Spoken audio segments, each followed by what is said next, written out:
This land is your land, this land is my land. From California to the New York Island, from the redwood forest to the Gulf Stream waters, this land was made for you and me. As I was walking that ribbon of highway, I saw above me that endless skyway. I saw below me that golden valley. This land was made for you and me. I've roamed and rambled, and I followed my footsteps to the sparkling sands of her diamond deserts. And all around me a voice was sounding. This land was made for you and me. This land is your land, this land is my land. From California to the New York Island, from the redwood forest to the Gulf Stream waters, this land was made for you and me. When the sun came shining and I was strolling, and the wheat fields waving, and the dust clouds rolling, and the fog was lifting, a voice was chanting. This land was made for you and me. As I went walking, I saw a sign there, and on the sign it said no trespassing. But on the other side, it didn't say nothing. That side was made for you and me. This land is your land, this land is my land. From California to the New York Island, from the redwood forest to the Gulf Stream waters, this land was made for you and me. In the shadow of the steeple, I saw my people. By the relief office, I've seen my people. As they stood there hungry, I stood there asking, is this land made for you and me? Nobody living can ever stop me as I go walking that freedom highway. Nobody living can ever make me turn back. This land was made for you and me. This land is your land, this land is my land. From California to the New York Island, from the redwood forest to the Gulf Stream waters, this land was made for you and me. This land is your land, this land is my land. From California to the New York Island, from the redwood forest to the Gulf Stream waters, this land was made for you and me. This land was made for you and me. Welcome once again to the Radical Imagination. I'm your host, Jim Vredos. I'm a sociologist who's taught at John Jay College of Criminal Justice and Yeshiva University here in New York City.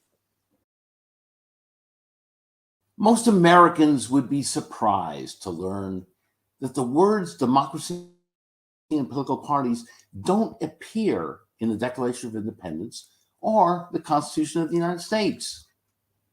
The Founding Fathers decidedly did not want a pure democracy, which they believed would lead to a tyranny of the majority, mob rule. Yet, they established a government with no kings, no titles of nobility, no official state religion, and no all-powerful central government. A Bill of Rights was created to protect the fundamental rights of individuals from government oppression and to protect the rights of the states from an overly federal intrusion by the government. They created a constitutional republic that had a checks and balances system that won't allow any of the three branches of government to gain too much power. They incorporated some democratic elements, like the House of Representatives, known as the People's House, where seats were apportioned based on the population of each state. In the Senate, the state's House, each state had the same number of seats regardless of its population. Other anti-democratic innovations included the Electoral College, the presidential veto, the appointment of federal judges and Supreme Court judges for life by the Senate, not the people, and the requirement that amendments to the Constitution be ratified by state legislatures, not the people. The foundation and the founders had no illusions that people were perfect or could become perfect. Yet they elegantly stated in the preamble to the Constitution, "We, the people of the United States, in order to form a more perfect union, establish justice, ensure tranquility, provide for the common defense, promote the general welfare, and secure the blessings of liberty to ourselves and our posterity, do ordain and establish the Constitution of the United States of America." Today on the Radical Imagination, we are really excited to welcome Jeffrey Orenstein, who for 25 years was a prominent political scientist teaching at Kent State University, retiring as a full professor. He honed his academic insights as a Democratic congressional candidate in Ohio, and later as a campaign manager for campaigns in Sarasota, Florida. His most recent book, Saving American Democracy, is an important and timely contribution to the field, a powerful, practical, nonpartisan handbook for citizens and policymakers to save the promise of America's democracy. A promise, ironically, and ultimately dependent on having more and more democracy and civic literacy.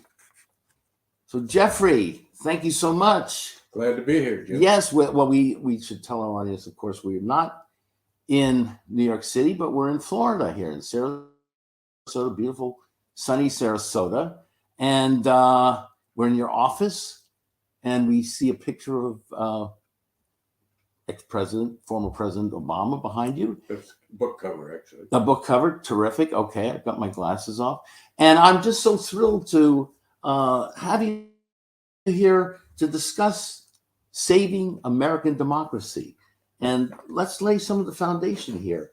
We're in big trouble as a democratic country, correct? And Yes. what do you make of it? And how did this book come to be written, and the methodology as well? Well, there's several questions. Let me start with the easy one. Absolutely. How did this book come to be written? I retired some years ago, and I no longer had to worry about publish or perish or the latest paradigm to please my colleagues. Mm-hmm. So I really, this is my answer to what's important to me as a career-long political scientist. And it's kind of my legacy, or part of my legacy, to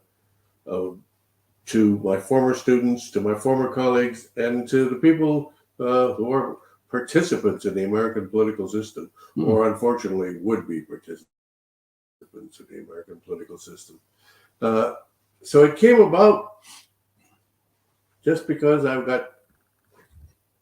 decided, after thinking and discussing and getting into arguments and discussions with friends and neighbors, that maybe I ought to put these things down in writing. So I did, and that's what this book is. And now I'm writing one on civic literacy, which is an allied subject, parallel anyway. Right.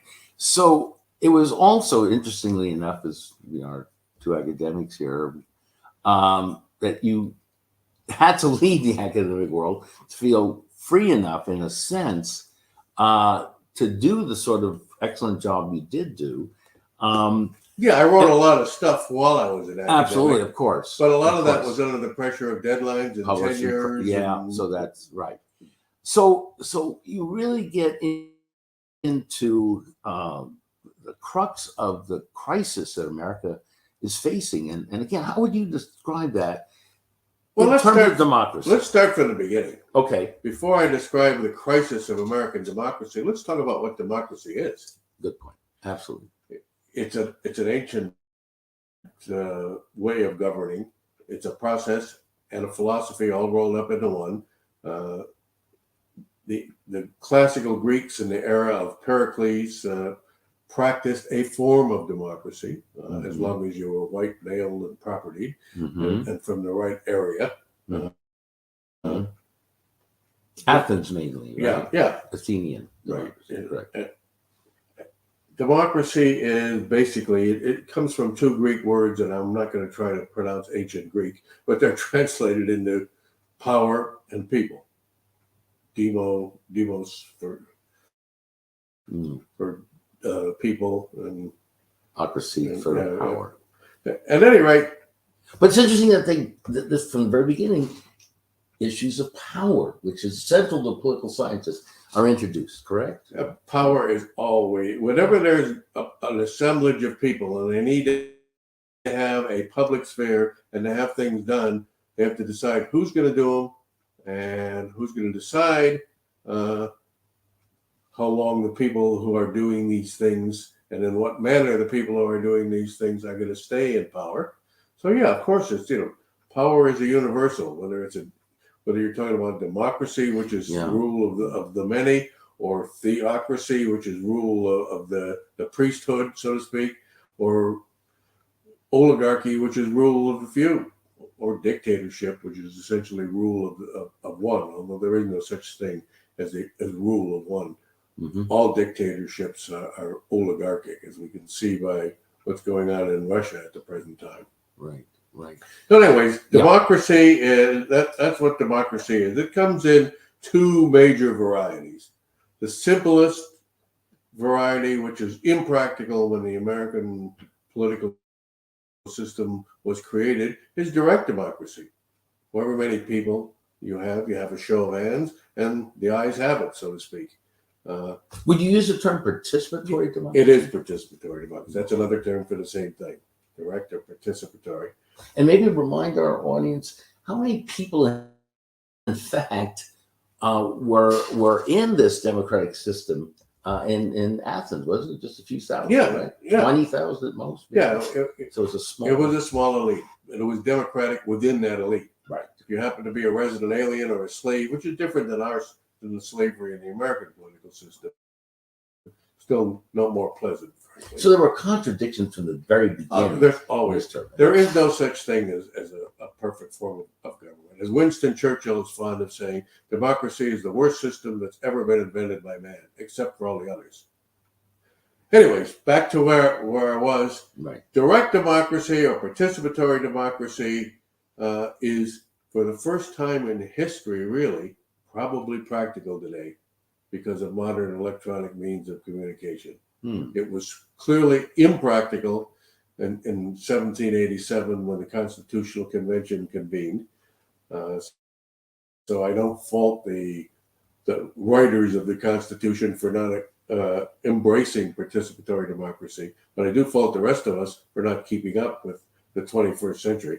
And then there's another form of democracy, which is widely practiced among Western states, a lot of European states, for example, and some Asian and African, and that is indirect or representative democracy. In an indirect or representative democracy, you don't govern yourself, you choose those who govern, and you hold them responsive through a process of periodic general elections. That concept, general election, is really important. Okay.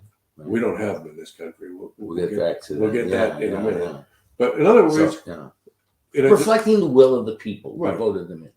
Supposedly, that's the ideal. In a representative democracy that has general elections, the electorate, the citizens, go to the ballot box and say, yes, you can continue to stay in office, or no, we don't like what you've been doing, and we're going to throw you out and elect another group of people and see how they're doing. Mhm. In the United States, we don't have either of those things. As you said in your very articulate introduction, we have elements of representative democracy. We even have little vestiges of participatory democracy within our political system in state constitutional referenda. For example, you look at a typical California ballot, there's usually 10 or 15 what they call propositions, which are essentially referenda on particular areas. The problem with a lot of those referendas is that they're not majority. You have to have 2/3 or sometimes 3/4. And there's always a problem in democracy, no matter what kind of democracy. And again, you touched on it in your introduction, and that is the limits of the power of the majority. Tyranny of the majority can happen. Sometimes it does happen. That's why we have minority rights. The problem with minority rights is that it is an impediment to democracy. I tend to look Explain at that a little more. Wait. Now. All right, I tend to look at Doesn't it the rights of African Americans and voting rights for let's say for African Americans also aids in the rights of everybody?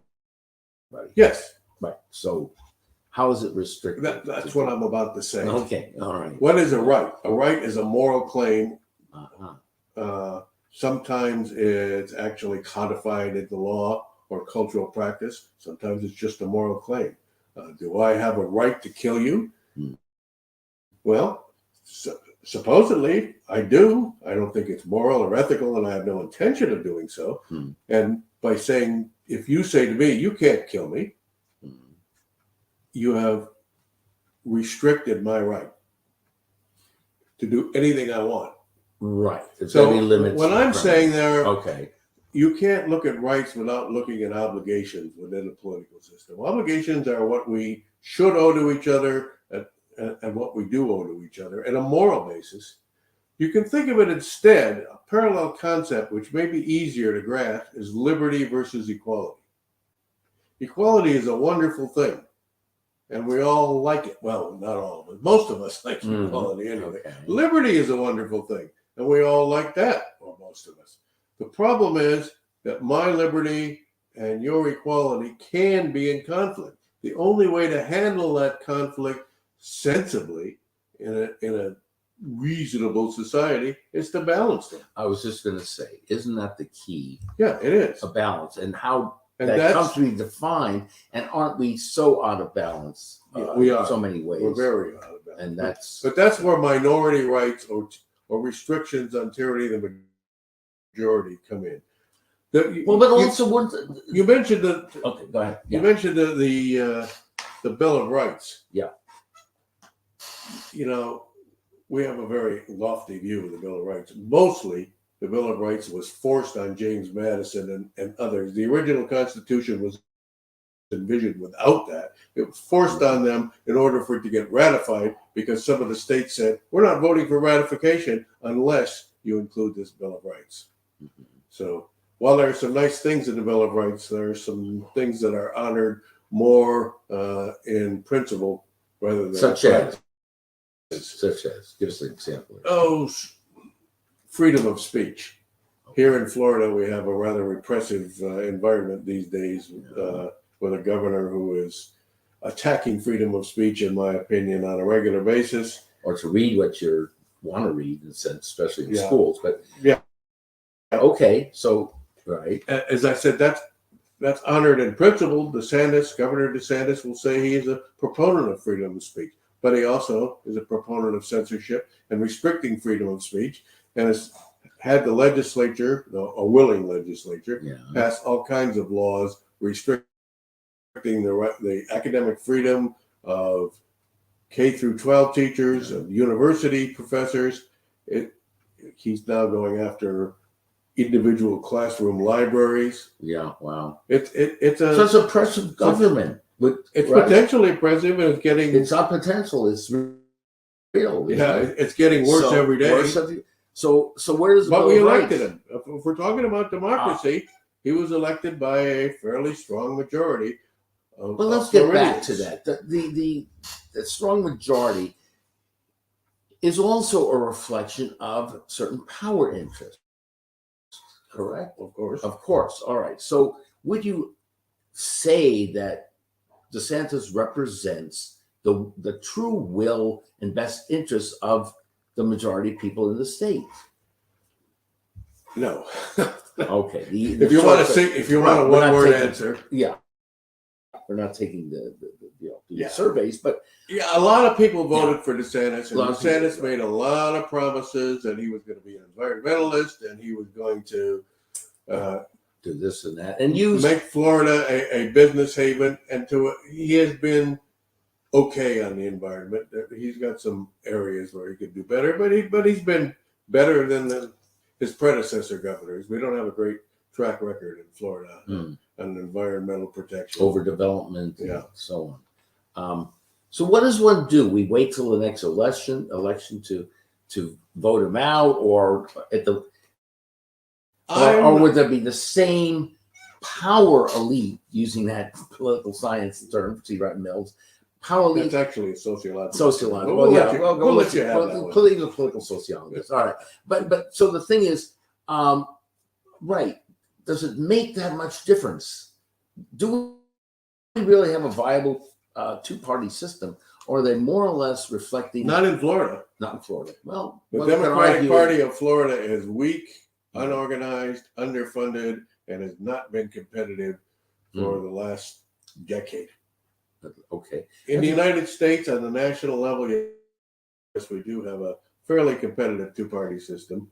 But when you talk about, for example, foreign policies or approval of the military, defense budgets, and so on, it goes down the line. The great majority of Democrats and Republicans supports. There's no real debate, alternative narratives to war or particular wars. There's debate, but it's not a significant Where? debate. Yeah, and What I'm saying is there are lots of people who oppose some of these wars and who, no, that's who great. try to limit defense spending to what I consider a reasonable and rational level. It doesn't mean because we advance our views that we automatically carry the day. We may be outnumbered. And in a democracy, if there are more of them than there are of us, so be it. Democracy doesn't mean that you're always going to win or that you're always going to like the outcome. It means it's a process of. But are there decisions. more than of them? If you're a Bernie Sanders guy, we're the 99%, and the multi-billionaires are carrying the day, and many of us see no alternative because, as you said, the alternative party is not really. And now you're mixing up. Go ahead. Potent enough to offer that alternative. Yeah, economic interests versus how we have allocated and gerrymandered political power in this country, which gets to the heart of the matter that we don't have general elections. We have partial elections where we elect a third, 2/3 of the Senate, or 1/3 of the Senate, and the House of Representatives another time, and every other time the president, and we never elect the federal judiciary. Why do we do that? Why do we do that? Ask James Madison. Right. Okay. Well, he's no longer with us. That's the rules of the game. Well, it's not etched in on Mount Sinai here, is it? Seemingly it is. Well, but isn't that part of the issue? We have sort of rigidified and codified. It's the crux of the issue. As far There as you I'm go. concerned, Okay. we need to change And it. that's what your book is about, right? That's exactly what my book is All about. But before we can decide what to do about it, we need to decide what it is and what it isn't within the American political system. We do not have a time when the American people can rise up, go to the ballot box, and throw the bums out. Mm-hmm. And that's, again, that was decided by the founders on purpose because they didn't like democracy. They didn't want democracy. I have ample quotes in the book of some of the anti-democratic sentiments that were voiced at the Constitutional Convention. And it's not that they didn't know about democracy, Right. because Jean-Jacques Rousseau and John Locke and others were extant at the time, And these were fairly educated elites that came to the Constitution. How about Tom Paine? Was he a different ilk, would you say, in terms of? It's a difference in degree. I don't know about it in kind. I mean, Tom Paine was the most democratic of all of the founders. Right. The Bernie Sanders maybe of his time. Yeah, or that's a stretch. Okay. But again, you mentioned the 1%, the elite. The 1% and the elite rules and dominates the political system because of the political rules, because of, for example, our campaign finance system. Mm-hmm. If you didn't have to raise hundreds of thousands and sometimes many millions of dollars to run a successful campaign today in a state like Florida, which has several expensive media markets, and it's a pretty big place. It's 500 miles from one side of Florida to the other, from the two corners of Florida, from Miami to Pensacola, for example. You need airplanes to campaign and so forth. Where do you get that money? Well, if you're a billionaire, you can take it out of your pocket and finance it yourself. If you're not a billionaire, you come to people who are billionaires with your hand out and say, do it. And some of them will. And that's going to be reflected for you in the policies that are going to, and that again, back to it doesn't really represent the needs of the vast masses of working people, middle class, the poor. Yeah. So if you're talking about a public opinion poll of the American people, for example, take something like gun control. Okay. There's vast majorities of the American people who want sensible gun regulation. But we don't get it because the special interests who have major economic interests in continuing to perpetuating the status quo by their, I hate to say by their representatives, their money influences the representatives. You know, most representatives they influence them enormously.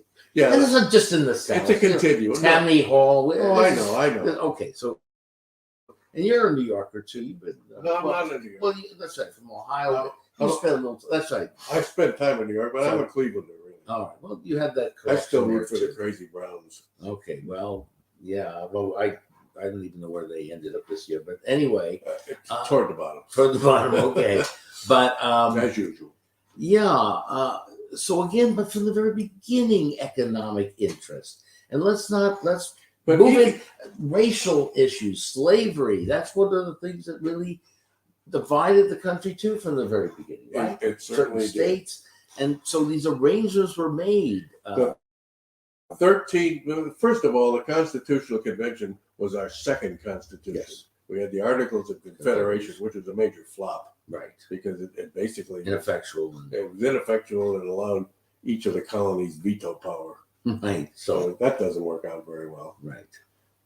But when we brought together the Constitutional Convention after the Revolutionary War and people needed a better constitution, you had the South, whose economy was dependent on slavery, and the North, which had a history of slavery, by the way, up north. Absolutely.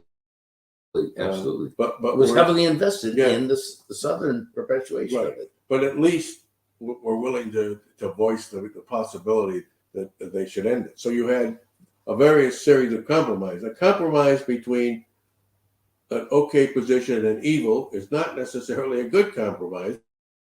It's just a compromise. Great point. Right. So is it you either got to step up to the plate morally, be an abolitionist, or where else can you really go if you're going to be ethical and moral about it? Yeah, I know, but you get dilemmas like that in war. You're talking about being an abolitionist. Let's talk about John Brown. John Brown was a terrorist. He was a terrorist on our side, those of us who oppose slavery. So we consider him a hero. But and so were some of the founding fathers of Israel too. Yeah. Oh, so we don't want that. We want to keep that to a minimum. But again, you raise a point of violence here, and this country was born out of violence. And has continued to be involved in wars and I read a startling statistic this morning. Most of its history. There are 120 guns for each 100 people in the United States. Yeah, that is alarming and scary. And with that many guns out there, eventually you're going to have people use them. And use them, they do. Well, we went to a Judy Collins concert down here. Most of her fans are in the 70s and even 80s. And then it was a young group. Yeah, it was a young group. But and then I realized this is a carry state, right? So I was figuring out, telling Beatty, gosh, maybe 100 or 200 people here are 80-year-olds or 85, who knows, are carrying guns. Do we feel safer? Do we feel safe? I don't feel safer. I don't feel safer, no. But so there you go. But still, is it the rights of the minority that have to be protected here? Everybody's got rights. It's whether your rights conflict with my rights and what kind of limitation. No, but we don't have rights to enslave people. There's certain universal. Some people say we do. Well, we have to make some decisions, including many of the American founders. True. So again, a right is a moral claim. It is not Absolutely. something that's absolute, as you say. It's not handed down from Mount Sinai. It's not something absolute. A right is something that you say, I have a moral claim to do. I like trains. I have a right to collect trains. You do. They don't harm anybody. What happens if what I'm collecting is nuclear weapons? It might harm somebody. Right. Just sitting there emitting radiation. So it's the concept of right is a very slippery one, is all I'm trying to tell you. No, I agree. Rights and obligations cannot be separated by political philosophers. But political philosophers who are more involved in conflict issues are more likely to talk about this in terms of conflict rather than more sociologists and political scientists and social scientists who saw from more of the Durkheimian model that there's a sort of balance. So I guess I'm presenting the need and how does that fit into your book there of the conflict model and how that really presents itself in terms of saving American democracy. And let me throw in one other thing: social movements from the bottom up. Of people who really understand their voices aren't being heard. Yeah. What role? Well, the conflict model is the model that motivated the American Constitution. Separation of powers and checks and balances is a kind of conflict model. Okay. And it works very, very effectively. The problem is not with the American, that we don't live up to the American dream. We do live up to the American dream. We do. Okay. Yeah. How so? Government is limited. We can't change it. We discourage social movements. That is part of the American dream of the founding of the founders. It's how you interpret that American dream, how the narrative comes across.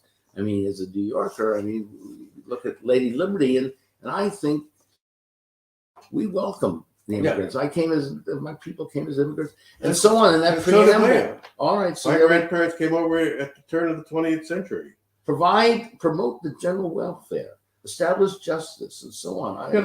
That's the preamble of the Constitution. Right. Okay. But, it's not 1787. No. But the issues are still the same. People are. No, they're not. They're feeling put out. They're feeling dismissed. They are. No, they are dismissed. And they are dismissed, and they're dismissed into fighting wars that people don't discuss why we're even doing that. They're put in prisons. We have all kinds of drug wars, war and crime, and so on. And the people who are really getting that attention are not really part of our democracy. They've been ostracized. They've been used by demagogic politicians like DeSantis. He's not the only one. Well, you're saying part of our democracy. We're not a democracy. Well, how do we save it and make it more? That's what I want to. By understanding what democracy is, taking a look at individual institutions within the political system, and one by one, either doing incremental or sweeping reform. Let me start with the judiciary. Sure. It is offensive to me and to the concept of democracy that we appoint somebody for life. First of all, they're only appointed by 100 people. Mm-hmm. and it's the majority of 100 people that appoint them. You got tenure, right? Yeah, I got tenure. So, okay, I'm just giving you a little. So, I mean, that wasn't. Well, I guess it is for life, isn't it? You got tenure from. No, I'm just teasing with my I buddy here. understand what you're All saying, right. but no. Well, there's nothing wrong with that. Had I right? taken a You gun earned class it. and shot my dean, I would have been fired, and justly so. All right. And if you just can't continue on, you might have become the dean or provost or maybe the president. I hope not. Well, you got out when you could get out. Yeah. All right. But anyway, okay. Go ahead. I mean, interrupt you on that. All right. The courts. Okay, the For courts. life. A Okay. lifetime appointment. I don't generally look favorably upon the concept of term limits, Right. because term limits restrict our ability to continue to have a good government. Right. And once we get institutional memory and some good people in there, they automatically leave, Mhm. and we lose that institutional memory. Mhm. And that basically is government by staff who are never elected. But in general, I don't believe in term limits, but in the specific case, I With the agree Supreme with. Court. Yeah. Well, the And the federal federal judiciary, not judiciary. just the federal or the Supreme Court, For federal the judiciary. entire federal judiciary, I Okay. think that we ought to have finite terms. Okay. Whether they are Now, renewable or not, we can argue. Who would have to? Would the Senate have to vote on that or enact that? The laws or was That it would have to be a constitutional. council amendment, which is not going to happen. Correct. It's not likely to happen. Not likely. Okay. So that's one of your recommendations. The great. I didn't say this is going to I work. know. All right. What's number 2 that may or may not work? No, What's number? first of all, I We would have a great list. A wonderful I freaking out of all this. Yeah. I would make gerrymandering a crime. Who's going to decide that now? That could be decided by the Congress, The House and the Senate. the House and the Senate. Okay. And Or- what are the chances of that going to happen? A lot better than a constitutional amendment. Okay, so restricting- now we're up to maybe 5% chance. No, come on. I'm not trying to be No, funny here. if we elect a better Congress, and I have a way to elect a better Congress. All right. And this is one of the ways, one of the prerequisites for electing a better Congress is Okay. making the districts fairer. Now you're talking. Now, how do we elect a That's better what I'm Congress? saying. Getting rid of gerrymandering is a good first step. But we got to elect a Congress that's willing to even entertain. No, we can have, do there we- are states like Michigan and others that do a pretty good job in Okay. fair district drawing. Okay. In the state of Florida, we had a pretty good district redistricting this last time, but the governor insisted that he wanted his rather not so good redistricting proposal. And who won that? The governor Okay. and the legislature backed him up. Okay. And right now it's still being contested in the federal courts. But again, we're depending upon the view of one lifetime appointed person. So there you go. Good. So it's a Okay. But anyways, the crux of it, yes. to cut to the third rail, so to speak, of American politics, as far as I'm concerned, is the campaign finance system. If we can get rid of money in politics, and we can have media such as this, where That's right. people can talk directly to other people, Absolutely. then we have a chance of expanding the democracy of the United States. That's a great point. And you talked about technology before. So what is the role of technology in aiding us to bring We about can use technology right? if we have the will. There's nothing unconstitutional about having national referenda on things. Mhm. Matter of Like fact, the Europeans more. Yeah. Correct? Okay. and matter of fact, the United States government has done so on agriculture and a few other things. It's just that they were asking farmers all over the country to vote. We could do that, Okay. and it could be binding. Okay. Binding for not for life, but No, it would be binding on the Congress if again, it would require either a constitutional amendment or a strong congressional law that is upheld by the courts okay. that would make it binding. Okay. If Congress says, look, we're going to ask the American people what they think about gun control or tax policy or Social Security or whatever, and we agree in advance to abide by the results, we can do it. I agree with And we you. can change the American Constitution Even in referenda this, if we choose to. yeah, that's the thing. In this polarized climate that we're dealing with, though, This polarized climate is well, how do we begin to have? I think one of your chapters is the political changing the political culture, correct? Yep. All right. So how do we do that? That's Start talking to each other. I Start- have yeah. neighbors, friends who are pretty opposite politically. Yes. We're diametrically opposite, but yet we can sit down and we can have rational discussions. Okay. Nobody's trying to shoot anybody else, and well, we may meet one of your neighbors. yeah, it's at some possible. point Well, that is a big advocate of not not shooting us, but no, no, He you're doesn't- right. You're right. We need to have a civic. He shoots civic- targets, not people. Right. Okay. Well. Okay. Got it. You're right, though. Civics is not taught. That's what you're talking about, right? Civic Literacy. literacy. And I what like is that civic term. literacy? Yes. Civic literacy is knowledge about our shared community environment. I'm reading from my next manuscript. Okay. It's the ability to identify and understand what government and citizenship are and how they affect all of us. Mhm. In broader terms, it's the body of knowledge, skills, and values that constitute our ability to understand our civic environment, learn the basic rules of engagement Mm-hmm. within a political system, and how we effectively participate in a political system like ours, which is not designed to be a democracy. We have become far more democratic than we started out. When we started out, it was Interesting. white property males. This is beautiful. Now, let me just throw out this, not throw this out. This should be in every, starting at first grade, second grade. No, I wouldn't start that Well, late. but you I would start in preschool. Oh, they're good. Even okay in the womb. No, all right. No, maybe not. No, but guess what? Guess what? You have a governor that doesn't want to have AP. So where is this going to go? They're going to say, you know what? This sounds nice. Yeah, well, And rework it until we I will be more than happy to sit down with our governor and discuss this. Yeah, but would he be happy to talk? No, sit I down don't with you? think so. So what? Oh, no. Yeah. All right. As an academic study, Yes. civics or political science is the main conveyor of civic literacy. It's the study of government.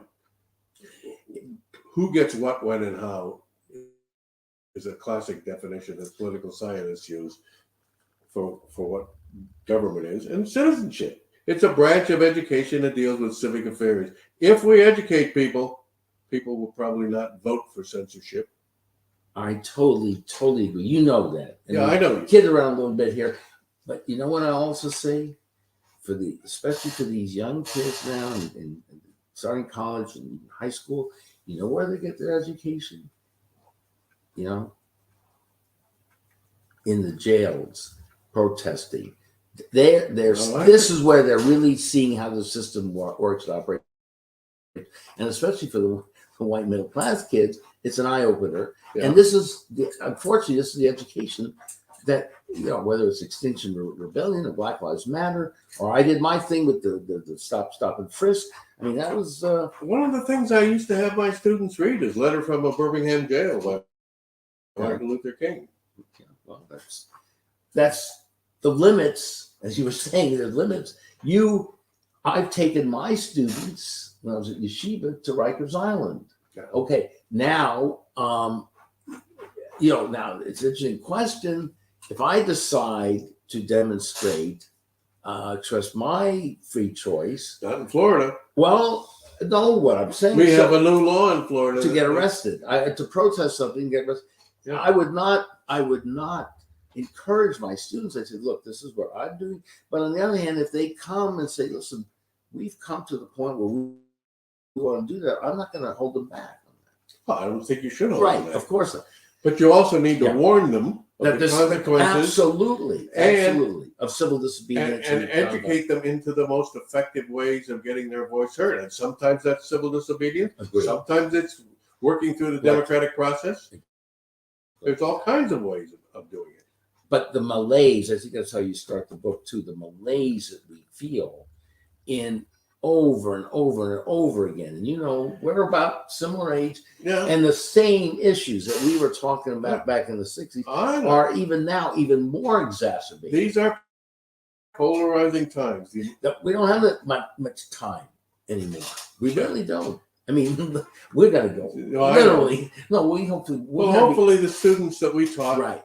will continue to hold the lantern of Diogenes and look for honest government, so to speak. Absolutely. Mixed metaphors there.